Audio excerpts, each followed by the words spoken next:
আসসালামু আলাইকুম ওয়া রাহমাতুল্লাহি ওয়া বারাকাতুহু। ফুরফুরা শরীফের মুজাদ্দিদুজ্জামান দাদা হুজুর কিবলা রাহমাতুল্লাহ আলাইহি হুজুরের ওসিয়তনামাটা আমি ধারাবাহিকভাবে ভিডিও আপলোড করছি। গত পর্বে আলোচনা করেছিলাম 31-32, এ পর্বে আলোচনা করব 33 ও 34। 33 নম্বরটা, বিসমিল্লাহির রহমানির রহিম। হানাফি, মালিকি, হাম্বলি ও শাফিঈ এই চার মযহাবের কোনো মযহাবকে ইহানত করিবেন না। আমি হানাফি, আমার মুরিদগণও হানাফি। শিয়া, রাফেজি, খারেজি ইত্যাদিদের আকিদা বাতিল ও হারাম। চার মযহাব নহে, চারের মযহাবই হাদিস, কোরআন ও ফিকহ শরীফ হইতেছে। ফিকহ শরীফ কোরআন শরীফ ও হাদিস শরীফের অনুবাদ মাত্র। যাহা কোরআন শরীফ ও হাদিস শরীফে স্পষ্টভাবে নাই, তাহারই খোলাসা মূল মর্ম ফিকহ হইতেছে।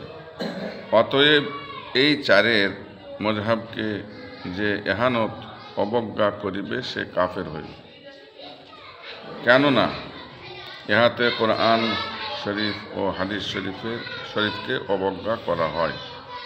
নবী করিম সাল্লাল্লাহু আলাইহি সাল্লাম এর জামানা হইতে আজ পর্যন্ত সকলেই আল হাদিস আল কোরআন হইবে। তাহার আমল চারের কোনো এক মযহাবের সহিত মিলিবে। 33 নম্বরটা রাখবা। হানাফি, মালিকি, হাম্বলি ও শাফিঈ এই চার মযহাবের কোনো মযহাবকে ইহানত করিবেন না। আমি হানাফি, আমার মুরিদগণও হানাফি।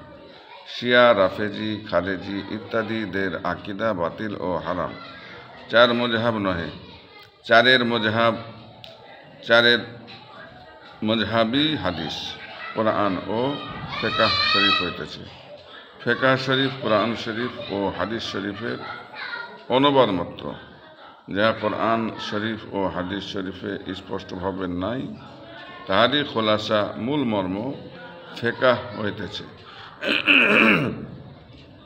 অতএব এই চারের মযহাবকে যে ইহানত অবজ্ঞা করিবে সে কাফের হইবে। কেননা ইহাতে কোরআন শরীফ ও হাদিস শরীফকে অবজ্ঞা করা হয়। নবী করিম সাল্লাল্লাহু আলাইহি সাল্লাম এর জামানা হইতে আজ পর্যন্ত সকলেই আল হাদিস আল কোরআন হইবে। তাহার আমল চারের কোনো এক মযহাবের সহিত মিলিবে। 34 নম্বর,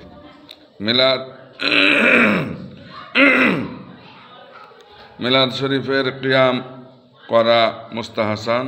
যদি কেহ মৌলুদ শরীফ পাঠকালে কিয়াম করে, কিয়াম মানে দাঁড়ানো, কিয়াম করে, তবে কেহ তাহাকে জবরদস্তি করিয়া বসাইবেন না।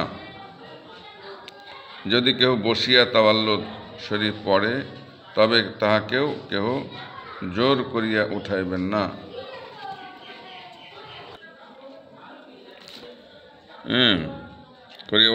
না।